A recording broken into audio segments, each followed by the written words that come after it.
ada tren baru nih, model-model Wattpad, Storyal. Buat lu itu ancaman nggak sih buat bisnis buku? Aku kira itu malah menjadi sesuatu yang menguntungkan buat industri perbukuan. Always Another Guy ini bercerita tentang seorang cewek yang dia kecanduan Tinder. Orang lain mungkin ngedate 1 kali udah, ngedate 2 kali udah, tapi si Jenina, nama karakternya itu, dia terus-menerus swiping, dating, ya adegan dewasa. Fenomena ini yang nggak bisa kita dapetin ketika kita sebagai generasi MTV. Generasi MTV. Sementara kalau sekarang ngomongnya swipe right, swipe left gitu. Yang di zaman kita nggak ada. Dan ini fenomena baru menurut gue. Dan keren banget kalau udah bisa dimasukin ke novel ini.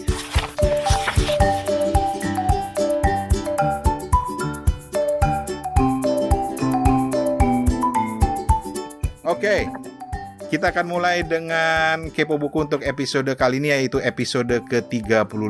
Wah, gila, udah berapa kali rekaman, gue sekarang udah hafal episodenya. Luar biasa. Itu siapa itu barusan? Itu siapa itu orang? Kaget gue. Apa itu? Entar dulu. Kita perasaan rekaman bertiga deh. Kenapa ada suara lain tadi? Itu suaranya itu Steven. Oh, Steven di Ambon udah suaranya udah begitu ya? Dia kira kita rekamannya lagi malam minggu. Dia lupa belum unmute. Dia lupa keluar dari karakter. Oh. Dia lupa ngapus lipstick.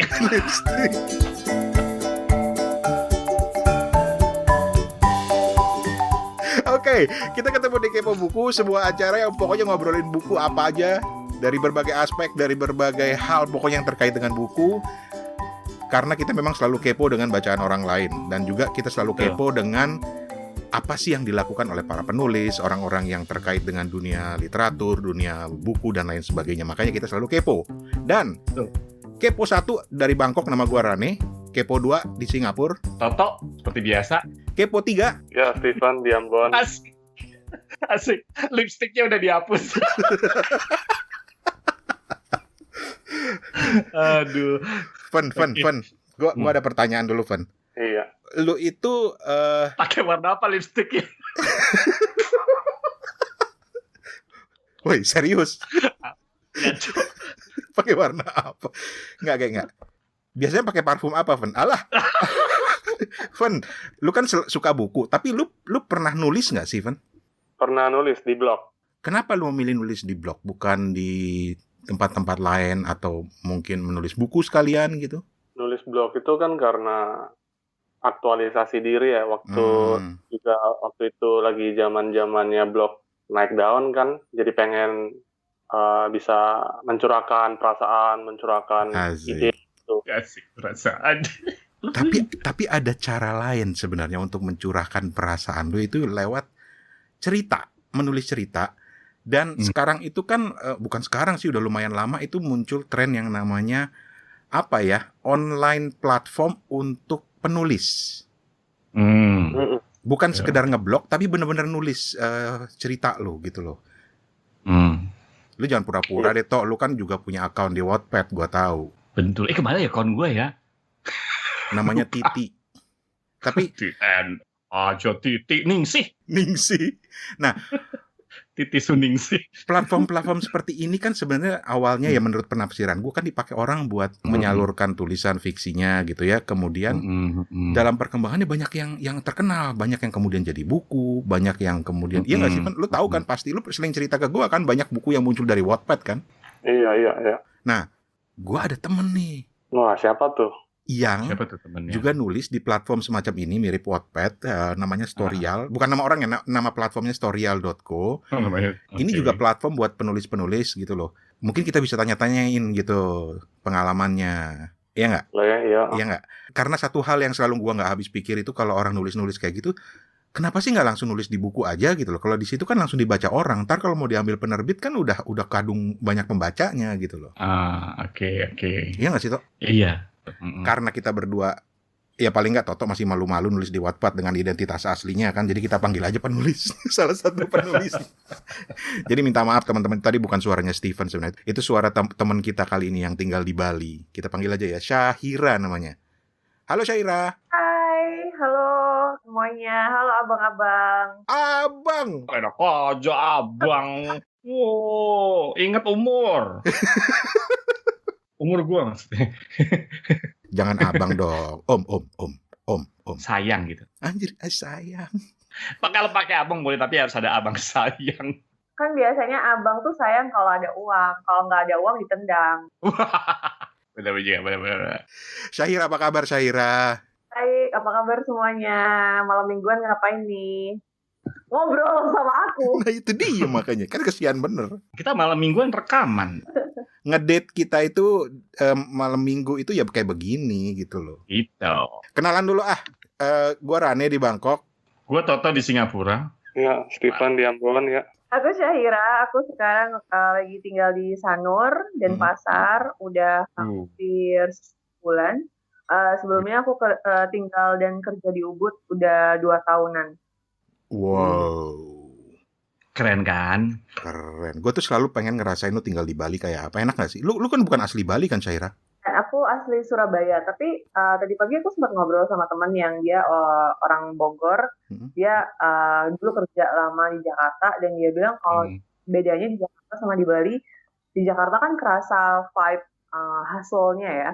Kalau di Bali tuh ya memang sih everyday is holiday, tapi aku sih ngerasanya kita punya life quality yang tinggi sih, termasuk alhamdulillahnya aku bisa nulis gitu. Aku nggak mikir kalau misalnya aku tinggal di tempat lain, di kota-kota lain yang aku harus dari pagi sampai malam, mungkin aku nggak bisa nulis gitu loh. Cuma kalau aku mau nambahin sih, dimanapun tinggalnya mungkin yang penting sama Yayang kali ya. Iya.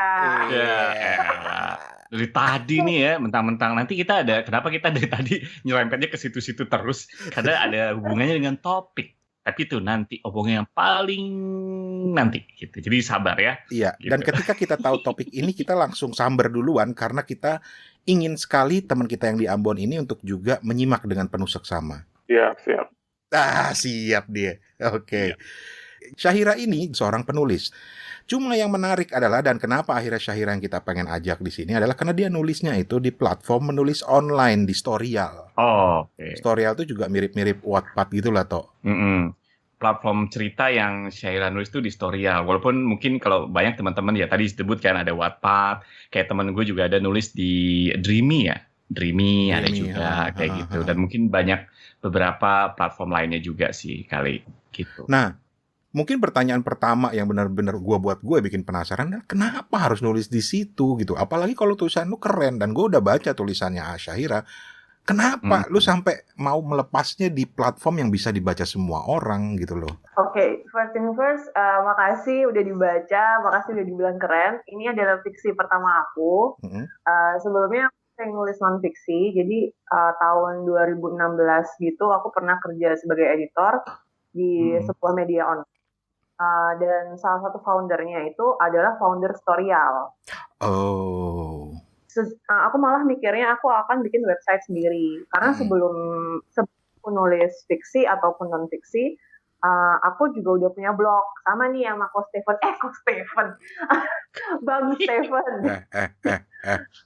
Coba ya, kalau manggil Stephen itu Yayang Stephen.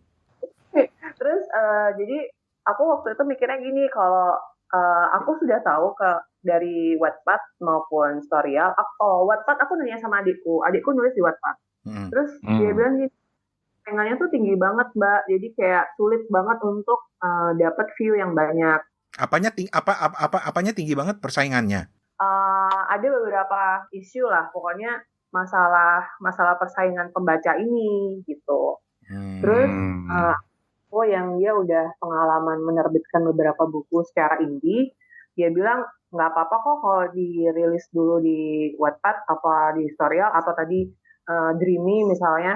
Tapi kalau bisa nggak perlu dapat view yang banyak, tapi dapat viewer yang loyal.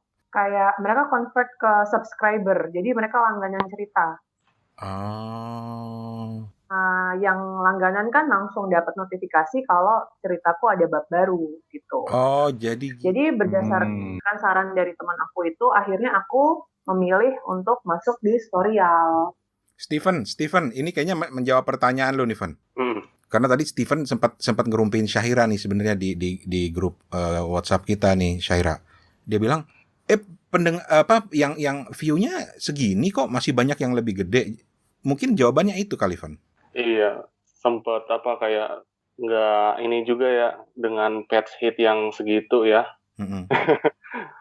Jadi memang jumlah kuantitasnya nggak banyak, tapi ketika aku bikin Instagram sendiri, itu banyak DM masuk. Dan akhirnya ketika aku kolaborasi sama beberapa bookstagrammer, mereka bilang kayak, oh udah ada yang baca di Storyal sebelumnya gitu.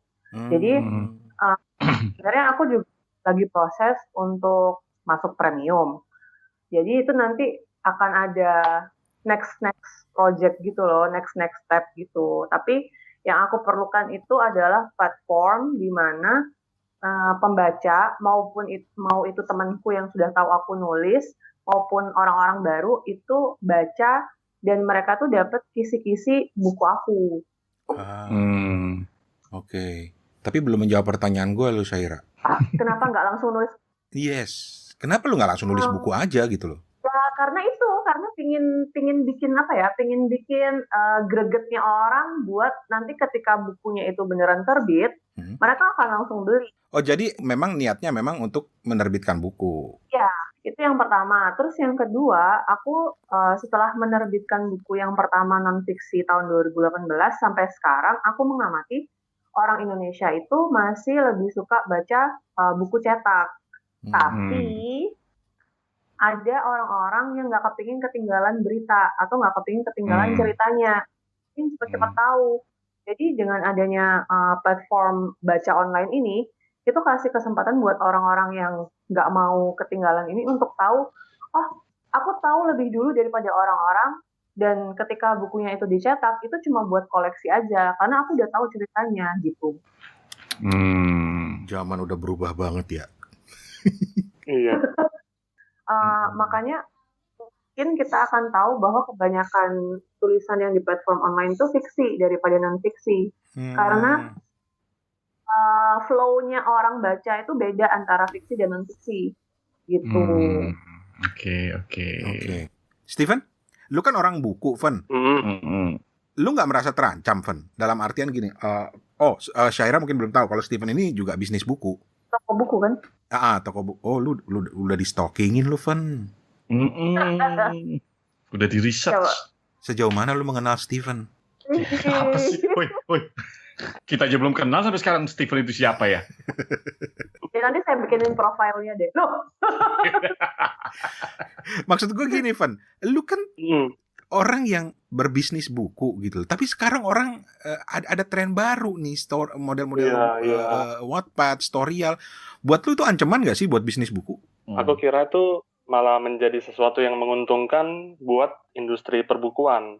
Karena biasanya para penulis di Wattpad itu bisa membuat eksperimentasi, bisa bikin genre-genre cerita yang mungkin nggak bakal masuk di penerbitan major gitu.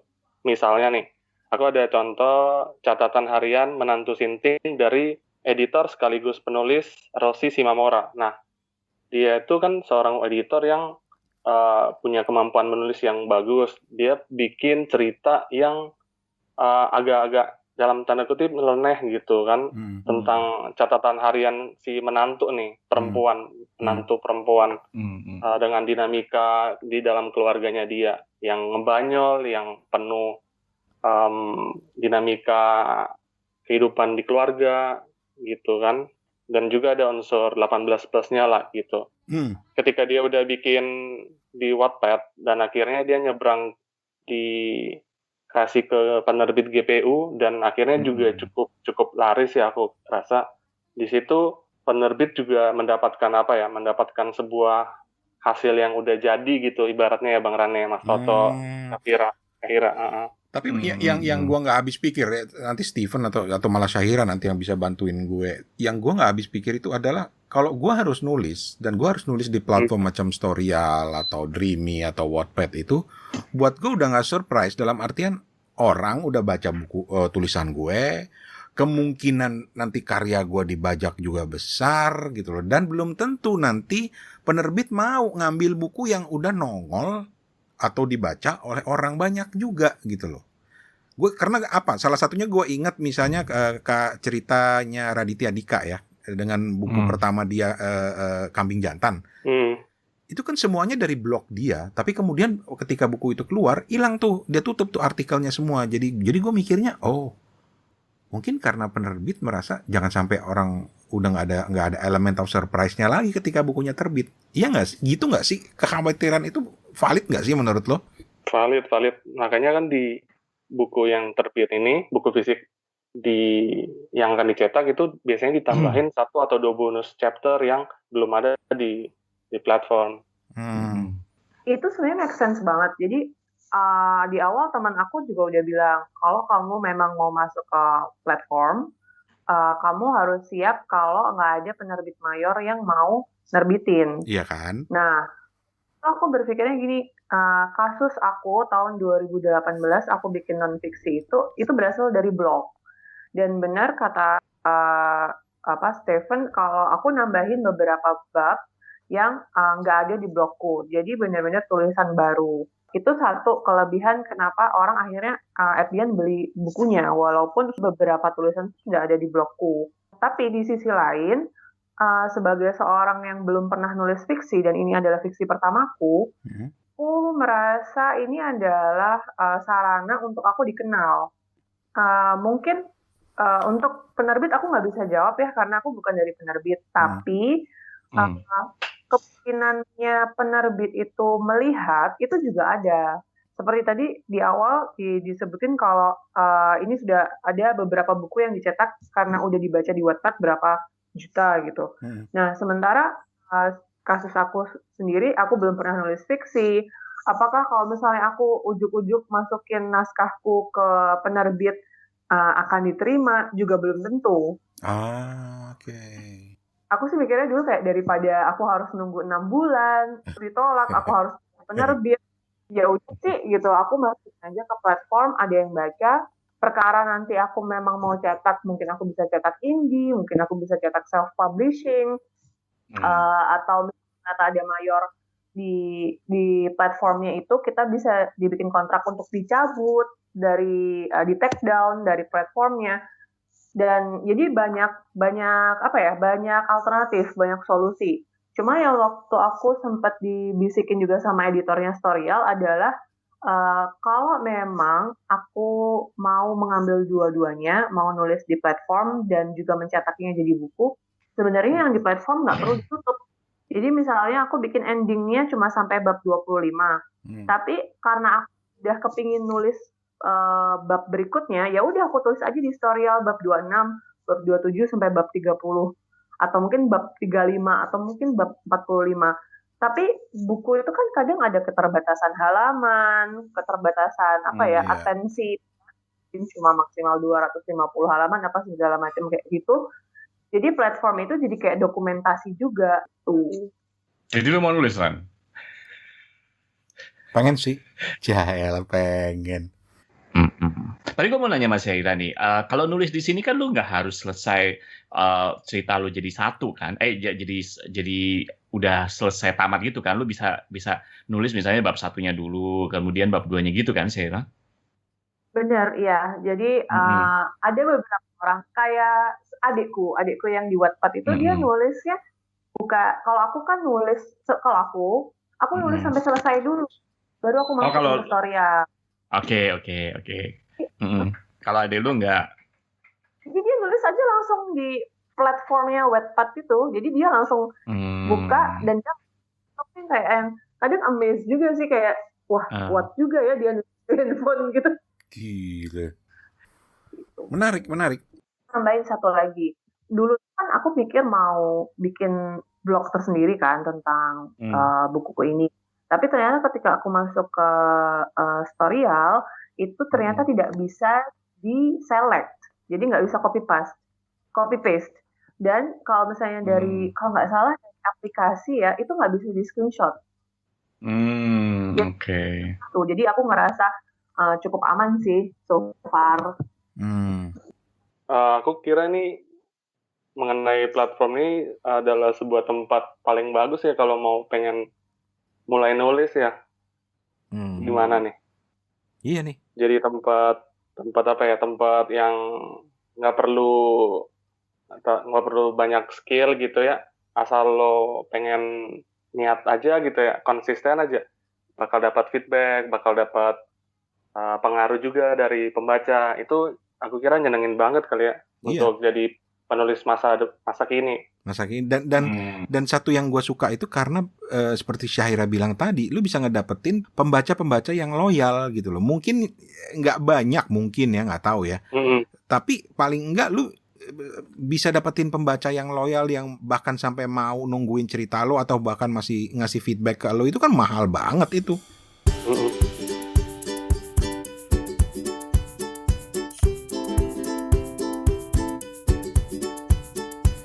Oke, sekarang kita lari ke bukunya karena ini juga menarik bukunya. Udah gak sabar lo ya. Gak sabar, gue bener. Gue gak sabar, gue udah baca bukunya. Steven juga udah baca. Dia ngulang 4 kali katanya udah nih. Belum. Baru daftar tadi. Baru kali ini nih Steven protes. Biasanya dia protesnya enak aja baru 4 kali, 6 gitu. Biasanya dia kalau diledekin pasrah dia. Keren Pen. Ada kemajuan Pen. Tapi oke. Tolong koreksi kalau salah ya. Tapi ya salah. Terima kasih. Lanjut. Novel lo di Storyal ini judulnya adalah Always Another Guide. Sudah ada 11 bab ya, Evan ya, tadi Evan ya? Kalau nggak salah Evan. Iya. Dan ini cerita tentang apa ya? Orang yang menggunakan aplikasi perjodohan. Maafkan istilah saya yang orang tua ini. Jodohan. Karena Aduh, sendiri ngomong kamu cowok. Gue bakal dihujat banyak orang nih. Tapi ya di zaman gue itu namanya perjodohan gitu loh. Mencari jodoh. Dan jodoh itu bukan tentu mencari jodoh buat teman kawin, nggak juga gitu. Tapi anak-anak muda sekarang menyebutnya Tinder. Tinder. Iya nggak sih Syahira? Salah satunya. Ini adalah Tinder. Kebetulan aku memang nulis tentang Tinder karena ini yang paling praktis dan paling banyak orang tahu kali ya, atau paling banyak orang pakai di Indonesia. Mungkin kalau misalnya settingnya di negara lain, akan ada aplikasi-aplikasi lain gitu. Ntar dulu. Gue malah baru menemukan satu fakta ini gara-gara baca novel. Emang Tinder udah masuk Indonesia ya? Udah lama. Dan kok aku jadi kok abis ini kita di-endorse sama Tinder Indonesia nggak sih? Nggak apa-apa. Halo. Nih ya, kalau di Kepo Buku itu kalau kita Halloween biasanya kita langsung di-approach itu. Halo Tinder. Tapi jadi udah ada ya di Indonesia ya? Dalam artian orang Indonesia itu udah make ya? Pura-pura lu. ya pura-pura nggak tahu gitu ya. Iya, aku pertama kali pakai aplikasi kencan itu tahun 2016. Bo, udah lama ya, Bo? Ya, dan masih jomblo sampai sekarang. Terus ngapain lu pakai Tinder? Aduh, jadi kepo gue. Sorry. Terus. Itu ya. Jadi 2016 tuh aku pertama kali pakai namanya OkCupid. Terus aku dikasih tahu sama temanku coba pakai Tinder, tapi waktu itu settingnya karena aku masih stay di Jogja dan aku pakai Tindernya di Bali, aku ngerasa nggak ada gunanya karena cowok-cowok di Tinder waktu itu pada turis-turis semua. Dan 2 tahun kemudian aku mengulangi kesalahan tersebut. Aku menggunakan Tinder lagi di Bali, tapi karena sekarang aku tinggal di Bali sih gitu. Ini kenapa jadi cerita Syahiranya ya, bukan novelnya ya? Atau memang itu jangan-jangan isi novelnya kisah nyata kayaknya, gue curiganya gitu.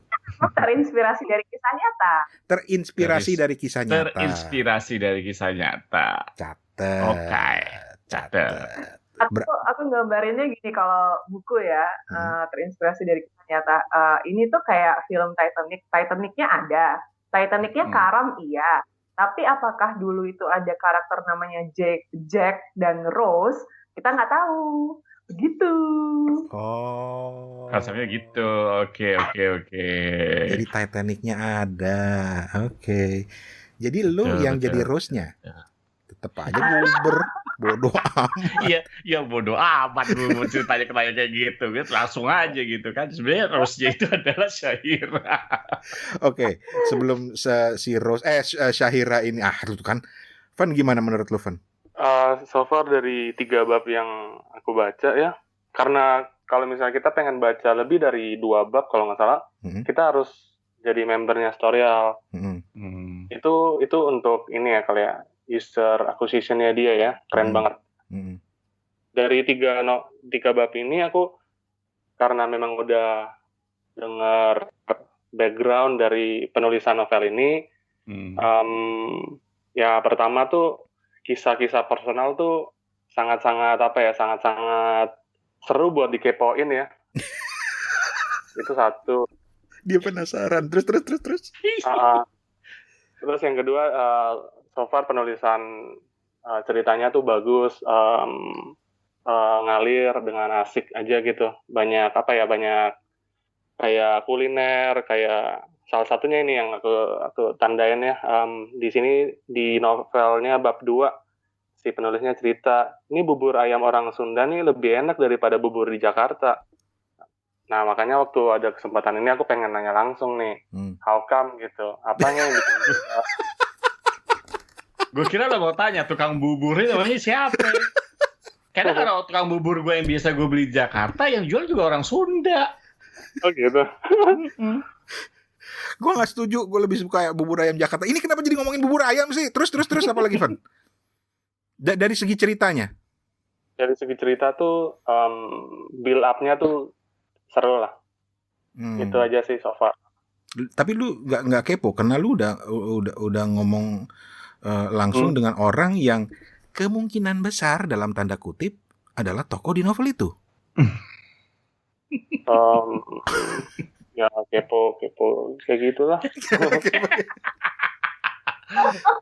Kalau lu tau gimana tau? Ya gue belum baca penuh juga. Oh dari kemarin Toto Shahira dari kemarin Toto tuh ngomel. Webnya error kata Bang Mas Toto kan nggak bisa. Iya berapa kali gue cobain webnya error nih. Halo Storyal, you have to improve your interface platformnya, apa sih namanya interface-nya gitu. Tapi akhirnya dapat juga gitu. Gue belum baca penuh jadinya, jadi baru malam ini gue sempat baca gitu. Ya oke lah, kalau gue bilang bahasanya oke gitu ya. Tapi gue belum bisa komentar banyak karena gue belum banyak bab sih gitu. Cuman ya ada beberapa yang menurut gue ya sangat mengalir gitu ya. Kayak misalnya di beberapa tuh yang dibilang apa namanya tokoh ini siapa Bubita bubur ayam, terus kata kamu liburan di rumah aja sih, perawan kok bangunnya siang, mau jadi apa kamu gitu kan. So 80s gitu. Kalau untuk kalau orang tua sekarang kan nggak mungkin ya kayak gitu kali ngomongnya ya. Kalau ini kan orang tua dengan konteks anaknya seumuran kita gitu kan, orang tua seperti ini kan, benar nggak sih? Perawan kok bangunnya siang. Untung sama anaknya gitu ya. Bapak mah tahu dari mana bahwa saya masih perawan? Aku gitu loh aslinya. Ini bocoran ya. Draft yang pertama dulu dia ngomongnya sama neneknya. Jadi neneknya yang bilang perawan kok bangun siang gitu. Terus habis itu dia jawab, jadi kalau udah nggak perawan boleh bangun siang gitu. Oke, interesting. Kalau gue minta maaf sebelumnya, gue terus terang ketika Shahira cerita soal novel ini dan gue akses gitu, gue berharapnya akan menemukan cerita-cerita ala-ala anak-anak muda yang gimana ya, yang level-level anak gue. Apa? Ciklit. Model-model ciklit gitu loh. Terus terang, karena anak gue tuh sempat ada masa-masa ketika dia suka Wattpad dan bapaknya ini kan super protektif. Jadi gue harus ngecek dulu nih tulisan-tulisan di Wattpad. Dan ketika gue baca, ini mah tulisan anak-anak gitu loh. Tapi ketika gue menemukan Always Another Guy-nya si Shahira ini, gue merasa bahwa wow, ini beda gitu loh. Bahwa dari gaya bahasa lo, kemudian dari peringatan lo ketika masuk juga udah langsung diperingatkan bahwa ini novel dewasa. Itu bikin gue curious, ternyata gue ikutin ceritanya gitu. Personal, buat gue itu kelihatan banget ada sentuhan personalnya di situ gitu loh. Itu kesan pertama yang gue dapat gitu. Walaupun awalnya ya gue udah tahu bahwa itu diangkat dari kisah terinspirasi dari kisah personalnya si Rose gitu ya. Kenapa jadi Rose lagi gue nyebutnya? Gitu. Itu yang pertama. Yang kedua, gue mungkin jujur ya, Syahira, gue agak terganggu dengan judul-judul bahasa Inggrisnya aja sih. Plus yang ketiga ada penggambaran adegan dewasanya di situ yang membuat gua mikir, wow, oke. Ini kalau mau jadi penerbit, emang ada penerbit yang mau ngambil apa enggak nih gitu loh. Gue mikirnya begitu. Maafkan pola berpikir saya yang mungkin masih sangat konvensional ini. Tapi gimana Syahira? Oke, aku harus berterima kasih dulu ya karena gini. Tapi aku juga ngerasa aku lagi ada di audisi menyanyi itu loh. Oh iya. Terus habis itu kalau saya sih oke. Nggak tahu kalau nanti Steven. Dan aku merasa dikuliti. Kita nggak niat gitu ya, Fen ya, Tok ya. Tapi thank you banget masukannya. Jadi kalau mungkin yang aku komen tentang judulnya aja. Jadi judulnya ini memang diambil dari lirik lagu kan. Dan dulu aku tidak pernah berpikir untuk menuliskan kisah ini ya. Karena kalau nanti udah jadi buku, teman-teman pembaca atau abang-abang tahu itu sebenarnya ada kisah-kisah kelamnya, terutama di awalnya kan, di awal, di tengah-tengah, dan di akhir. Tapi pada saat si Janina in real life yang terinspirasi itu, dia punya soundtrack sendiri-sendiri ketika dia ketemu sama satu persatu date Tinder-nya. Jadi itu yang bikin kenapa aku ambil judulnya itu dari lirik lagu gitu. Oh itu lirik lagu. Iya, in real life ada adegan di kehidupan nyata yang menginspirasi bahwa si Janina dan salah satu date-nya itu lagi nongkrong di Pantai Double Six di Seminyak, dan si cowok kayak nanya, itu loh ada pengamen, kamu mau dengerin lagu apa? Dan si Janina minta lagu salah satu yang jadi judul babnya. I see. Oke. Kalau yang lain-lain sih mungkin juga ini karena terinspirasi, satu, dua, mungkin juga karena aku sudah sering nulis non-fiksi. Maksudnya aku dulu juga editor. Jadi ketika aku nulis, ini adalah draft keempat. Jadi dari draft pertama, kedua, ketiga, dan ini yang keempat, aku kayak punya tanggung jawab pribadi kalau ini tuh aku pengen nulis sebaik-baiknya. Gitu. Kebetulan mungkin juga ada background karena aku dulu kerja di festival sastra. Jadi sebenarnya itu kayak aku memberikan beban tersendiri karena aku nggak mau nulis nggak mau nulis sesuatu yang main-main gitu, karena mungkin aku terbiasa yang standarnya sangat tinggi. Jadi walaupun novel ini adalah novel pertama aku, at least gak jelek-jelek amat gitu harapannya. Oh, that explains gaya tulisan lo. Karena terus terang gara-gara Always Another Guy ini gue baru kenal Storyal. Gue baca tulisan-tulisan yang lain, buat gue beda kelas gitu loh. Ini kayaknya memang digarap dengan serius dan gaya bahasanya berbeda dari kecenderungan novel-novel yang lain. Paling tidak 2 apa 3 novel di Storyal yang gue sempat skimming juga gitu. Ya, Lu berapa lama nulis ini, Syahira? Aku nulis sebenarnya mulai Januari ya. Jadi tanggal 2 Januari itu aku menghapus Tinder. Terus aku cerita tuh sama teman. Dan teman-teman kayak, kamu tulisin aja. Terus aku bilang, gila loh ya, nulis cerita gue sendiri gitu. Terus ya kan ntar kayak terinspirasi, kan nggak bilang kalau kisah nyata. Again kan kamu penulis, maksudnya pakai imajinasi dong, 50% terjadi, 50% enggak. Gila aja 50% udah cukup gede gitu. Yaudah 20% aja yang nyata, yang 80% imajinasi gimana. Yaudah oke gitu. Oke, tolong ceritain dong yang 50% yang aslinya. Lo itu kan dari Januari dia ngapus Tinder, nutup account Tinder, terus dia nulis janjinya sih nggak lebih dari 20%, tapi kan susah ya, akhirnya 90%. Balah, gak sebanyak itu. Gak ya. Oke. Tapi kalau ada Bookstagrammar itu bilang gini komentarnya mereka, ini sih gila kalau ada seseorang yang benar-benar ngalamin semuanya. Karena kalau sampai bab 11 yang ada di tutorial itu masih kayak celup-celup kaki gitu. Tapi kalau udah bab ke aku sendiri kok lupa ya bab keberapa. Oh, terakhir itu puncaknya bab 20 itu udah menurut aku sih memang aku keluar dari pakemku banget gitu untuk nulis. Dan ketika aku nulis adegan dewasa itu, to be honest, it's really difficult. Karena apa ya, aku kira itu kalau kita baca novel atau aku sendiri baca novel, kayaknya nulis adegan dewasa tuh gampang ya. Ternyata pada saat aku nulis, susah banget. Sini, Om ajarin. Lah, Aduh, iya ya. Aduh, aku sampai konsultasi loh aku nulis adegan ini tuh. Serius. Jadi aku tanya sama, kebetulan teman aku ini dia di Bangkok. Jadi, kebuta mana namanya bukan Ron. Lo jangan gitu lo, tiba-tiba temen lu gue kan nggak lucu lo. Iya, jadi aku tanya sama dia nih, terus dia bilang gini dong, kurang romantis, terlalu romantis, kurang hardcore, terlalu hardcore. Terus gimana aku nulisnya? Jadi ya kalau buat nulis adegan ini tuh, aku nonton YouTube, terus aku di situ aku baca-baca kayak tips menulis adegan ini gitu.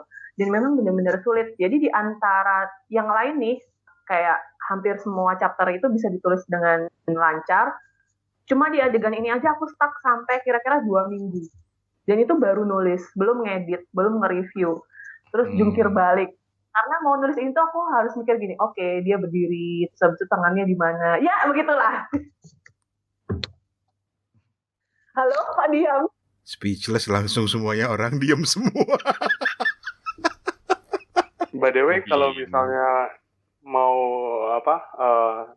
mencari referensi untuk nulis adegan panas gitu, mungkin bisa ke novelnya Mbak Lela ya, Bang Rane ya. Aku kalau ingat Mbak Lela tuh juga bagus banget kan ininya ya, pengadeganannya ya. Iya.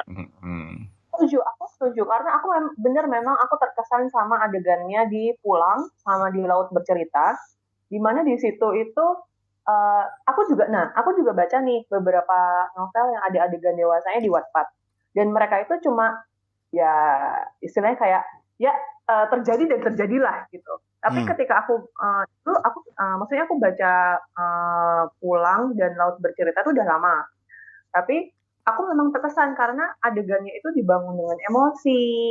Terus kemudian kalau nggak ada adegan itu, maka ceritanya akan terasa janggal menurutku loh ya. Jadi itulah up, dan ketika aku at the end mau publish, aku pikir haruskah aku benar-benar menulis adegan dewasa? Dan aku tanya sama ada orang yang aku anggap editorku, terus habis itu dia juga ada satu lagi kayak teman mentor menulisku gitu. Terus ya kamu ngerasa nggak adegannya itu keseluruhan cerita itu akan terpengaruh atau enggak? Dan aku ngerasa kalau aku ambil adegan ini, keseluruhan cerita akan terpengaruh. Jadi aku akhirnya tetap memasukkan adegan itu. Itu. Gue jadi inget obrolan kita sama Rini Tok, ketika lo bilang bahwa adegan-adegan ini kalau diambil mengganggu ceritanya nggak gitu ya Toh ya, waktu itu lo bilang sama Rini kan? Ya waktu itu gue ketika diskusi sama Rini, menurut gue pernah baca di sebuah gue lupa pengarangnya siapa atau siapa yang bilang, dia bilang gini, sebenarnya adegan, terutama adegan 18 tahun ke atas, 21 tahun ke atas itu sebenarnya gampangnya gini, kalau misalnya adegannya itu diambil, apakah dia mengubah jalan cerita atau mengubah bagaimana cara pandang orang terhadap karakternya kayak gitu. Kalau memang adegan itu diperlukan untuk sebuah karakternya itu, ya harusnya dia ada gitu. Tapi kalau nggak ada, ya itu lu cuma sebagai pemanis aja, berarti sebenarnya adegan itu nggak penting. Cuman lu pengen supaya laku aja gitu, supaya orang pengen baca, hiburan gitu. Ada loginya mungkin ya itu seperti tadi waktu itu kan, cerita film Hollywood gitu, Independence Day kayak gitu-gitu kan, tetap aja ada romance di baliknya. Padahal nggak ada, mah tetap aja alien tetap nyerang bumi gitu. Alien kalah nggak ada hubungannya sama cowok itu ciuman apa enggak gitu, nggak ada hubungannya gitu. Itu misalnya, itu ada loginya sih waktu itu. Oke, sebelum kita dikeroyok oleh teman-teman pendengar yang penasaran, Syahira lu cerita dong, Always Another Guy ini tentang apa sih? Aduh. Jadi Always Another Guy itu ceritanya tentang Entar dulu. Ini yang 50% yang dari sisi lo ya. Oke, silakan lanjut. aduh. Jadi Always Another Guy ini bercerita tentang seorang cewek yang dia kecanduan Tinder. Dan dia itu sebuah kisah patah hati, terus kemudian juga dia di bawah tekanan ayah karena dia harus segera menikah. Terus kemudian ya karena dia kecanduan Tinder, dia nggak bisa lepas. Kalau orang lain mungkin ngedate 1 kali udah, ngedate 2 kali udah, tapi si Jenina, nama karakternya itu dia terus-menerus swiping, dating, ya adegan dewasa, dan terus kemudian akhirnya dia merasa hancur ya, dia hit the rock bottom karena dia merasa nggak bisa lepas dari kecanduan Tindernya itu, dan dia kehilangan tujuan apa sih dulu alasanku pakai Tinder, seperti itu. Jadi ceritanya berkisar di seputar itu ya, bagaimana si Jenina ini kecanduan Tinder ini, dan konteksnya adalah kemudian di novel itu menggambarkan hubungan dia dengan para laki-laki yang ada yang dia temui di Tinder itu gitu. Jadi dia berpikir bahwa tadinya dia mau pakai Tinder untuk cari travel buddy karena di Bali, tapi kemudian ketika dia mengetahui bahwa 70% pengguna Tinder di Bali itu turis, dia nggak bisa berhenti gitu. Dia tetap terus walaupun dia tahu bahwa cowok-cowok yang dia temui mungkin besoknya udah meninggalkan Bali gitu. Gila ya, Syaira banget sih ceritanya ya. lu straightforward. Gue baru mau nanya begini. Tolong tanyain dong sama Jenina, emang orang bisa ya kecanduan Tinder ya? Jadi in real life, oke. Ini Jenina yang jawab ya? Padahal kita mau nanya secara cerita ya, Syaira langsung jawab. Berarti emang dia ini. Jadi kecanduan Tinder itu diawali dengan ketika ketika kita swipe right, terus habis itu kita match. Itu kepuasan tersendiri, itu kayak adrenalinnya itu like rush gitu. It means somebody like gitu. Jadi kayak external validation-nya itu terbukti bahwa gue keren, gue cantik, gue ada yang mau. Dan apalagi kalau misalnya pakai Tindernya especially di Bali, di mana cowok-cowoknya itu mungkin bule, atau cowok-cowoknya itu kelihatan lebih keren, maksudnya ya foreigner lah gitu. Jadi ya itu tadi gitu, dan itu sih yang nggak bisa di stop. In real life itu si Jenina itu ngumpulin 400 match dalam waktu 6 bulan. Wow. Gue mau wowkan cerita fiksi loh ini sebenarnya. Terus. Ya terusin aja gitu. Jadi terus tapi ketika ketemu kan nggak semuanya menyenangkan. Nah, kecanduannya juga didukung oleh faktor ketika kamu ketemu dan ternyata tidak menyenangkan, ada kok orang lain, ada kok orang baru, dan kamu akan selalu bisa swipe. Jadi istilahnya adalah ketika sudah sampai ke taraf kecanduan, manusia itu seolah-olah objek, seolah-olah bisa tergantikan dengan mudahnya, dan nggak perlu tuh yang namanya kenalan baik-baik, kamu kelebihannya apa, kekurangannya apa. It's just a number game aja gitu. Ini pada diem karena pada nyatet ini pasti nih. Tapi nggak jujur ya, gue baru paham. Gue nggak pernah pakai Tinder. Yeah, right. Serius. Namanya bukan Tinder. Di zaman gue soalnya namanya bukan Tinder. Jaelah lanjut. Gue mau nyobain aplikasi satunya, ntar ini lagi malah. Nggak, anyway, terusin. Aplikasi apaan toh? Ntar lu malah daftar lagi. Udah, terusin. Soalnya di zaman gue Tinder itu ini di majalah yang ada banyak foto-fotonya itu loh di halaman belakang. Oh gitu.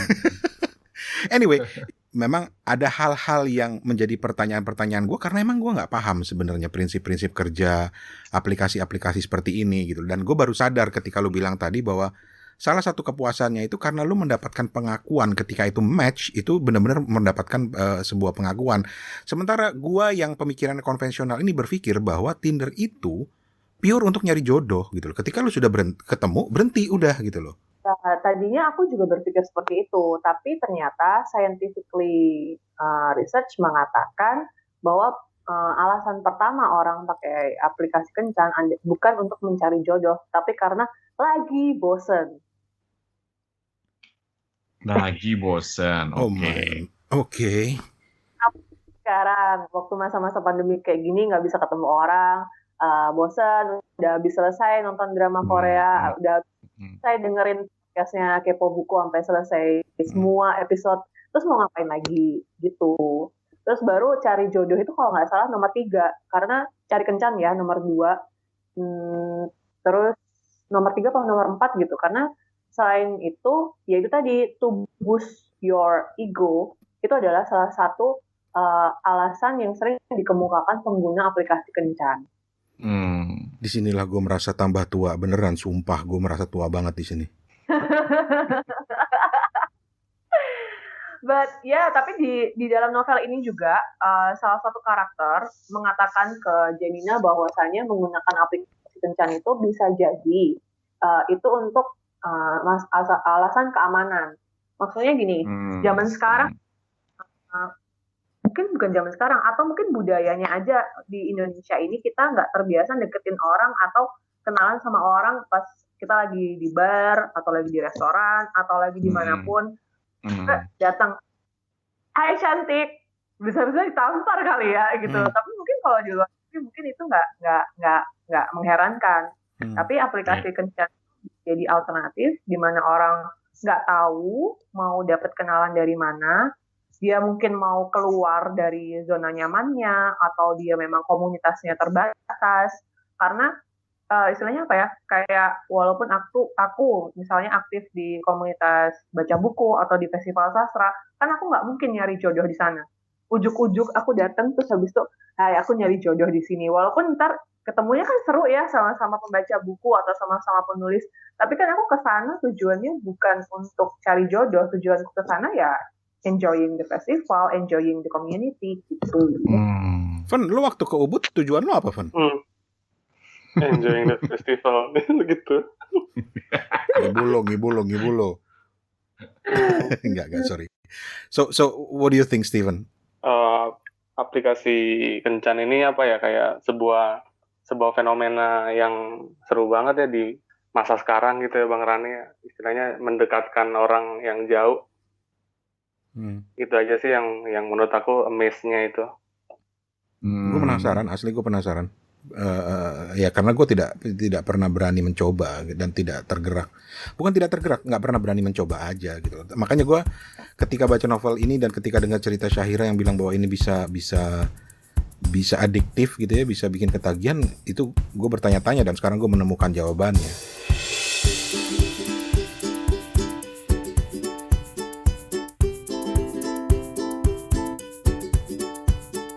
So, kejutan apa lagi yang lo mau kasih ke kita, Syahira? Kejutan apa ya? Jadi sebenarnya inti dari pada novel aku ini bukan cerita cintanya yang mau aku highlight, tapi lebih self-worth. Oh, self-worth, oke. Karena untuk perempuan terutama ketika terjebak di aplikasi kencan sangat mudah untuk menggadaikan nilai diri. Jadi kita ngerasa di sini wanted gitu, ngerasa ilusi that we are being loved by many. Dan kemudian ketika ketemu kan pasti kayak berbunga-bunga gitu loh. Tapi mungkin juga aku mengalaminya secara ekstrim di Bali, sehingga aku pingin perempuan kali ya, kalau siapapun sebenarnya yang pakai aplikasi kencan itu harus tahu dulu alasannya apa. Terus yang kedua harus cinta dulu sama diri sendiri. Jadi kalau memang ketemu sama orang yang nggak sesuai sama harapan, ya udah let them go gitu. Sementara si Janina ini kan dulu terjebak dalam pusaran itu karena dia nggak berani bilang no. Karena awal ceritanya adalah dari patah hati itu. Gitu. This is too much for me. Terus terang. Too much information beneran. Ini ini kayak ini masa depannya Bang Rani aja nanti menghadapi Neng nanti gitu. Maksudnya dinamikanya gitu Bang. Dinamikanya bukan ininya. Aduh. Gemes. Aduh, gemes. Kenapa? Gimana? Maksudnya dinamikanya gimana? Ya maksudnya kan nggak bakal ketahuan ya dinamika pergaulan anak remaja di 5-10 tahun ke depan gitu. Yoi. Kenapa gue bilang this is too much for me? Terus terang ya, gue selalu membanggakan diri gue sebagai orang yang selalu up to date dengan perkembangan, bahkan perkembangan anak-anak generasi sekarang gitu. Tapi gue nggak pernah menyentuh sampai ke lahan-lahan yang terkait dengan dunia online dating. Terus terang, gue pertama kali kenal dunia online dating itu justru dari salah satu podcaster yang gue wawancarain, si Ida ya. Do you think I wanna date you itu. So itu yang gue bilang kenapa gue jadi speechless bahwa gila ya, kayak begitu kehidupannya sekarang. Ini beyond moral ya. Gue nggak ngomong soal moral, gue nggak ngomong soal hal-hal kayak gitu. Tapi bahwa gue terkejut-kejut mendapati bahwa udah perubahannya itu besar banget gitu loh. Sampai self worth itu bisa dihargai dari sebuah swipe gitu tuh. Emang gitu ya, Janina kan tuh, Syahira. Iya, jadi aku ngerasa apa ya, kayaknya tuh manusia zaman sekarang itu sudah nggak kepingin ngasih effort yang terlalu besar, bahkan untuk building something meaningful aja tuh pengennya yang instan, karena mungkin prioritasnya udah beda gitu. Jadi kalau dulu itu yang namanya hubungan itu harus dilandasi dengan izin ortu misalnya, kepercayaan satu sama lain misalnya gitu. Tapi kalau sekarang tuh dari sini aku belajar kayak kasarannya apa ya? Ya udah lihat nanti atau omongin nanti. Itu tuh hal-hal yang kayak konsekuensi itu belakangan. Yang penting sekarang ini kita sebenarnya nggak sampai kompatibel sih.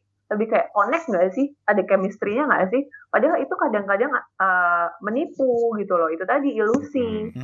Karena semua kita ngelihatnya cuma dari tampang, kita ngelihatnya kan kalau di aplikasi kencan tuh kadang kita bisa masukin akun Instagram kita gitu atau foto kan orang-orang pasti nampilin foto yang terbagus kan. Aku mau ngomong terbaik sebenarnya. Terus ya itu pasti yang oke. Aduh, aku mau ngomong ini pada cowok-cowok semua lagi. Jadi kalau di Bali itu dulu nih ketika aku pertama kali aku lagi kan bener kan. Jadi ketika si Jenny ini pertama kali pasang Tinder itu dia ngecek dia penasaran seperti apa sih cewek-cewek yang ada di Tinder di Bali gitu. Yang pun rata-rata tuh pakai bikini, rata-rata tuh kayak orang Rusia lah, orang maksudnya dari negara manapun tuh ada gitu. Jadi kayak wow, chance-nya orang mungkin untuk terpilih itu sedikit banget, tapi ternyata kok ada aja yang milih, dan ternyata cowok-cowok itu juga nyari variasi. Jadi makanya aku bilang self-worth atau self-value itu bisa sampai serendah itu ketika orang pakai aplikasi kencan ketika dia nggak firm sama dirinya sendiri, nggak konten sama dirinya sendiri. Tuh. Bentar lo, masih nyatet. Ini jadi kayak siraman rohani gitu ya. Jadi siraman rohani. Oke. Apa yang dilakukan oleh si Janina ini atau upaya yang dilakukan yang lu gambarkan di novel itu bagi dia untuk keluar dari kecanduannya dia tanpa lu harus ngasih spoiler buat novel lo ya? Waduh, ini spoiler abis. Oh, spoiler abis ya? Udah jangan kalau gitu jangan. Biar orang baca. Jangan. Ya intinya aku rasa sih semua orang, kebanyakan orang atau at least seumuran aku pernah ngerasain patah hati, dan patah hati itu berat banget, dan hampir semua orang punya resolusinya sendiri ketika mereka patah hati, entah mereka binge eating, entah mereka nonton drama Korea, entah mereka nongkrong sampai malam, sampai subuh, tapi at the end of the day ketika masa patah hati itu atau masa-masa berkabung itu sudah selesai, apa sih yang mereka atau teman-teman lakukan untuk kembali ke masa sebelum patah hati? Gitu aja sih. Menarik. Menarik. Ini benar-benar dicatat nih kayaknya ya. Toto diem. Ini belum pernah loh dalam sejarah kepo buku kita ngobrol sama orang terus habis itu diem dulu. Mencerna dulu. Mencerna. Tok sebagai orang yang ya gue nggak mau bilang lu tua ya Tok ya, tapi kita dari generasi yang sama. Lu mendapati cerita fiksi yang 50% kisah nyata ini gimana Tok? Ya kalau menurut gue ini kita belajar fenomena baru gitu ya. Gue tertarik banget itu. Jadi awalnya jujur aja ya, mungkin seperti yang Rani tadi bilang ya, pas dia pertama kali baca cerita ini dia pikir iyalah story di platform digital paling banter juga. Tanpa bermaksud gue merendahkan ya, tapi kita dihujat lagi sama penyuka ciklit. Tapi kan kebanyakan kan gitu kan, kebanyakan gitu. Misalnya ini stereotyping yang salah ternyata. Kita cerita platform digital apa sih gitu kan, paling juga cerita-cerita seperti ciklit seperti itu kan, cerita-cerita yang enteng. Tapi setelah kita lihat, setelah gue baca, walaupun gue belum baca full, ternyata menarik ya, dan tadi seperti penjelasannya tadi juga keren gitu ternyata. Jadi menurut gue kalau lo hubungin dengan misalnya angkatan gue Marani gitu ya, angkatan gue Maluran gitu ya, gue cuma bilang itu fenomena baru yang menurut gue unik juga untuk digali gitu. Mau digali dari sisi apa gitu ya, misalnya dari segi psikologinya, dari segi sosiologisnya, kesannya ini banget ya, akademis banget. Tapi menurut gue gini loh, fenomena ini yang nggak bisa kita dapetin ketika kita sebagai generasi MTV. Generasi MTV. Iya kan? Gitu ya, dimana mungkin kalau kita ngomong masalah produk kayak gitu-gitu, misalnya kayak hits dulu, orang pasti kalau masuk MTV keren banget, hits itu lihatnya MTV. Nah dulu kan zaman dulu, sementara kalau kencan mungkin ya udah beda dengan angkatan orang tua kita, tapi udah more or less mungkin masih sama gitu ya, nembak juga di sekolah atau diajak kencan dulu kayak gitu kan. Sementara kalau sekarang ngomongnya swipe right, swipe left gitu. Lu pakai premium apa enggak gitu kalau nggak betah gitu. Kalau nggak sabar kayak gitu kan, misalnya kayak gitu. Yang di zaman kita nggak ada, dan ini fenomena baru menurut gue, dan keren banget kalau udah bisa dimasukin ke novel ini. Perkara 50%, 70%, 80%, 90%, 80% itu debatable lah ya. Kalau gue sih tetap percaya ini lebih dari 50% gitu. Bener nggak sih? Tapi aku mungkin aku bisa bilang lebih ke itu tuh challenge buatku untuk nulis fiksi. Aku terbiasa nulis non fiksi. Jadi ketika fiksi itu sebenarnya aku akan bilang bahwa ini aku jadi lebih bebas. Karena non fiksi itu ada banyak sekali limitasi karena mungkin akunya sendiri tidak pernah mengalami atau akunya tidak punya kemampuan untuk menceritakan sesuatu. Tapi ketika fiksi kita jadi lebih punya banyak sisi ya yang bisa digali. Cuma aku juga mau menambahkan ya, supaya ini tidak terasa terlalu berat. Mudah-mudahan pembaca atau teman-teman tetap ngerasa joyful. Joyful, ya. Karena kenapa sih? Aku dulu karena berasal dari anak non fiksi, karena aku juga editor. Jadi aku ngerasa, bahkan ketika aku nulis ini, aku selalu mungkin kerasa banget dari percakapan kita, aku ngerasa aku punya tanggung jawab sosial. Bahwa aku menulis bukan hanya sekedar menulis.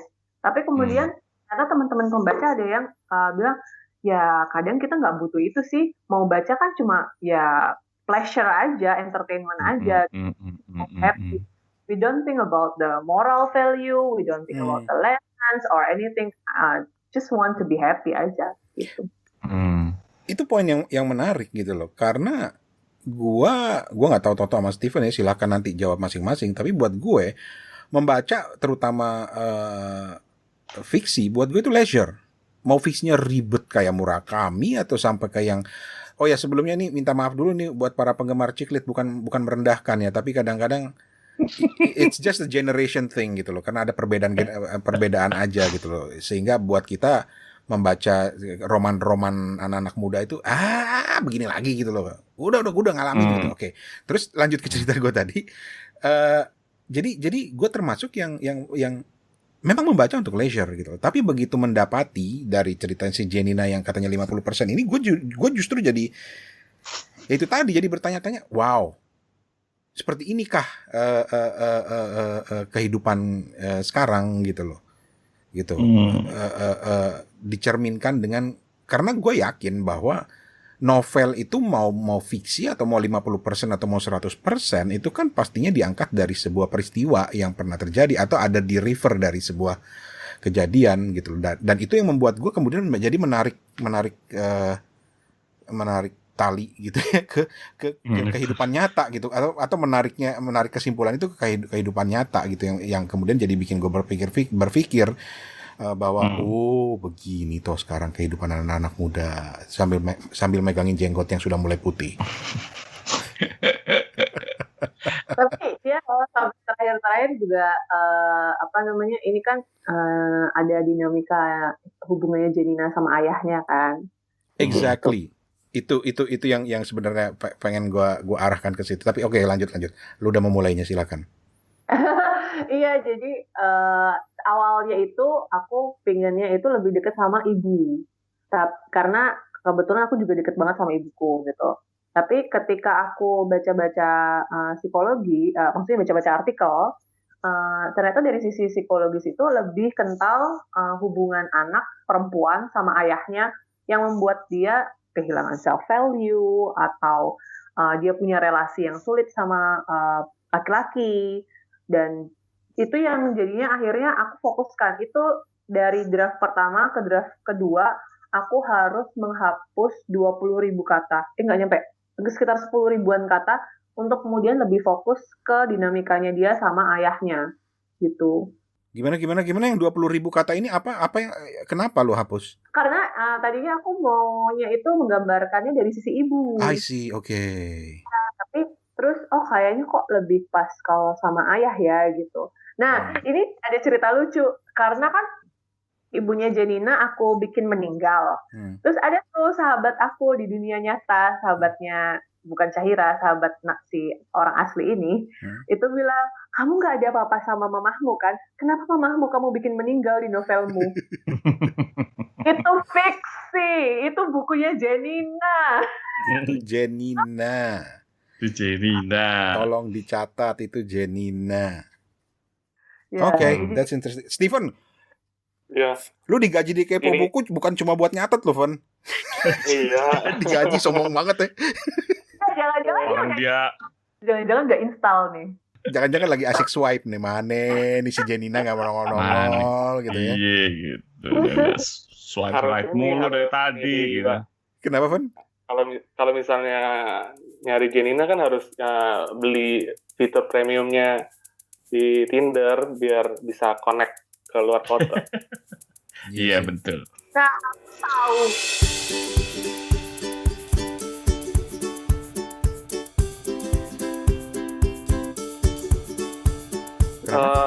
Yang pengen aku tanyain tuh ini, Janina tuh warna kesukaannya tuh apa sih, Mbak Syahira? Kalau bisa kasih info-info untuk para pendengar nih, buat para pendengar yang pengen ngulik novelnya. Ini kemana nih arahnya, gue gak ngerti nih. Kenapa ya? Iya, kenapa warna kesukaan ya? Aku lagi mikir. Gue udah bilang, Steven itu kalau nanya itu suka aneh-aneh tapi ada maksudnya. Jawab lo. Jawab lo, salah jawab warna bisa jadi berapa itu? Pink. Langsung swipe, pink. Tapi BTW ini juga ada Instagramnya kan, jadi mungkin teman-teman bisa ngelihat warna kesukaannya, ngelihat settingannya, cerita-ceritanya Janina itu ada real. Wait. Jadi kisah si Janina ini, jadi ada akun Instagram si Janina. Akun bukunya sih sebenarnya, tapi bukan at always another guy, tapi at hijabi on Tinder. Wait, hijabi. Beneran dicatat dong. Kalau gue gak nyata dari tadi, gue udah klik linknya kemana, karena gue juga pengen tahu Syahira tuh aslinya siapa namanya ya gitu. Mari kita cari. Aslinya aku gak follow akun Instagram itu kok. Oh bosan. Tapi kan yang lain follow, kita bisa cari. Tinggal lihat aja. Belum tahu Toto. Oke. Syahira abis lo tadi bilang katanya lagi coba nulis cerita lain lagi ya. Kira-kira dalam hal apa gitu? Topiknya apa kalau yang cerita lain itu? Yang setelah Always Another Guy ini? Ini aku ya, sebelum tadi ditelepon, aku udah nulis premis untuk sequelnya Always Another Guy. Oke, sequelnya. Oke. Ini udah aku kasih judul. Udah kasih judul. Ini eksklusif, boleh dikasih tahu apa nanti? Ya, tapi nggak tahu, ini mungkin masih berubah ya. Tapi judulnya Only One Guy. Oh, jadi mau settle ceritanya. Alhamdulillah. Mau settle ceritanya gitu. Iya, kemarin aku ngobrol sama teman aku gini kan. Coba kalau misalnya aku nulis sequelnya kira-kira 20 bab. Terus habis itu ternyata Janina is happily being single gitu. Mungkin aku dikirimin death threat kali ya sama para pembaca. Mungkin. Ayo udah 50 bab, ini Janinanya kagak kawin-kawin, kagak nikah gitu maksudnya. Tapi itu aja menunjukkan keberhasilan lu sebagai seorang penulis loh, walaupun lu mengklaim bahwa lu baru mulai menulis fiksi. Nah, di akun Instagramnya ini dengan percaya diri si Janina menulis, atau si admin atau siapapun whoever it is menulis bahwa the book Always Another Guy is coming soon. Tolong dijelaskan apa maksudnya itu? Ya, makanya kan draftnya itu sudah ready. Tadinya memang aku rencana self-publish tanggal 1 Oktober, buka pre-order. Okay. Tapi karena ada satu dan lain hal, kemungkinan besar ditunda untuk waktu yang belum bisa aku tentukan. Tapi doanya aja dari teman-teman. Kayaknya ada yang ngelirik nih, publisher nih kayaknya nih. Kayaknya bau-baunya. Baunya udah ini nih. Berarti gue harus baca sekarang sebelum nanti sepatnya ditutup. Yes. Ya? Jadi buat teman-teman yang tertarik, mumpung masih gratis nih, cari di Storyal. Aplikasi Storyal, judulnya Always Another Guy, karya Syahira gitu loh. Karena ya kalau nanti udah benar-benar memang ada kabar baiknya itu, ya kita nggak tahu kan apakah masih ada atau enggak nanti cerita itu kan. Betul. Syahira. Yes. Gue tadinya baru mau ngejebak, gue mau manggil lu Janina, tapi lupa sendiri gue. Aduh, mau ngejebak orang malah sendiri lupa. Oke. Klise banget, but apa sih yang ingin lu sampaikan lewat cerita ini ke orang-orang yang membaca? Karena udah bisa ketebak dong segmen-segmen yang akan membaca ini siapa gitu loh. Paling enggak lu menulisnya itu sudah dengan frame tertentu di kepala lu bahwa ini orang-orang ini akan membaca nanti. Segmen-segmen orang ini akan membaca. So what are you trying to say to them? Mungkin kayak kalimat tagline-nya Always Another Guy ya, obat terbaik untuk patah hati itu bukan cinta yang baru, tapi cinta kepada diri sendiri. Anjay, keren. Ulang. Serius? Enggak, ulang. Gue suka kata-katanya. Obat terbaik untuk patah hati itu bukan cinta yang baru, tapi cinta kepada diri sendiri.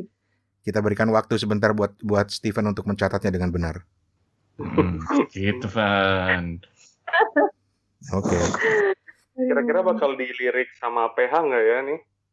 Mas Toto bakal potensi.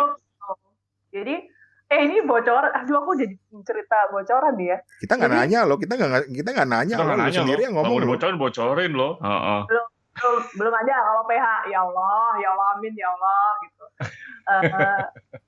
Harapan sih ya, tapi sebenarnya aku berencana untuk mengirimkan buku ini ke Tinder Indonesia, dan DM-ku sudah dibalas dengan email, jadi ya kita doakan saja. Serius? Iya, dan aduh aku jadi bocoran yang lain, aduh aku nggak tahan pas ngomong. Kita nggak ngomong loh. Bukunya lagi diterjemahin ke bahasa Inggris. Oh, wow. Enak ya kita jadi nanya-nanya gini di Kepo Buku, udah banyak dapat bocoran. Keren. Oke. Kita sekarang, karena waktu juga yang terbatas, tapi kalau memang ada yang penasaran langsung aja lah baca buku Always Another Guy di itu. Dan ini pertama kalinya ya, Van, Kepo Buku ngomongin buku yang diterbitkan melalui platform seperti Storyal atau juga seperti platform-platform seperti yang lain ya, Dreamy dan Wattpad gitu. So it's sesuatu yang baru lah buat kita juga gitu. Tapi sekarang waktunya kita juga untuk mengetahui apa saja sih yang menjadi bacaannya Jenina lah gitu kan, Syaira. Silakan, Van. Oh iya, kita pengen nanya nih buat Mbak Syaira, buku apa nih yang terakhir kamu baca? Boleh cerita nggak ke pendengar kami? Aku tadi lagi baca buku Everything is Fucked, segala-galanya Ambyar dari Mark Manson. Terus aku kalau baca buku tuh barengan beberapa buku sekaligus gitu. Terus aku juga baca Becoming Michelle Obama. Terus Don't Sweat the Small Stuff, tapi itu buku lama banget. Don't Sweat the Small Stuff. Itu kan lama banget bukunya ya. Si Richard Carlson bukan? Oke, yap. Ya, kayak itu. Terus terakhir aku baca judulnya ini What the Nose Knows, apa yang hidungmu ketahui tapi tidak kamu ketahui. Jadi aku ada satu juga yang di Always Another Guy, dan kemudian aku tanya sama salah satu pembaca, kamu sadar nggak kalau aku sering nulis parfumnya orang? Emang nggak related sih, tapi menurutku itu akan mengayakan aku sebagai seorang penulis. Beberapa waktu yang lalu aku kursus bikin parfum. Oh, lu kayak Dewi Lestari aja lu, beneran lu. Iya, bener. Jadi aku ketemu buku ini, What the Nose Knows, ini aku interested banget buat baca. Karena aku ingin mengayakan cara menulisku begitu. What the Nose Knows. Jadi ceritanya kalau lewat hidung aja udah bisa tahu nih, kita sama dia kompatibel nggak gitu ya? Ini sih aku baru mulai banget baca, tapi kalau dari kemarin yang ketika aku kursus bikin parfum, itu benar bahwa parfum kita itu merepresentasikan kita seperti apa. Nah, ke dalam-dalamnya itu pilihan parfum kita itu menggambarkan kenangan-kenangan kita, baik itu inner child atau mungkin bagaimana kita dibesarkan, bagaimana pengalaman-pengalaman terindah dan terburuk kita dalam hidup. Wah, itu bakal lama banget ceritanya. Oke. Teman-teman yang juga penasaran ngomongin knows apa sih ini, buku yang lagi dibaca Mas Syaira itu What the Nose Knows, The Science of Sense in Everyday Life, karya Avery Gilbert. Ini buku lama dari tahun 2015 ya. Iya, tapi aku baru tahu. Alright. Ada yang mau ditanyakan lagi sama Mbak Syaira ini? Kak, saya lagi baca novelnya. Lagi nerusin baca novelnya ya? Oke. Lagi bikin akun. Lagi bikin.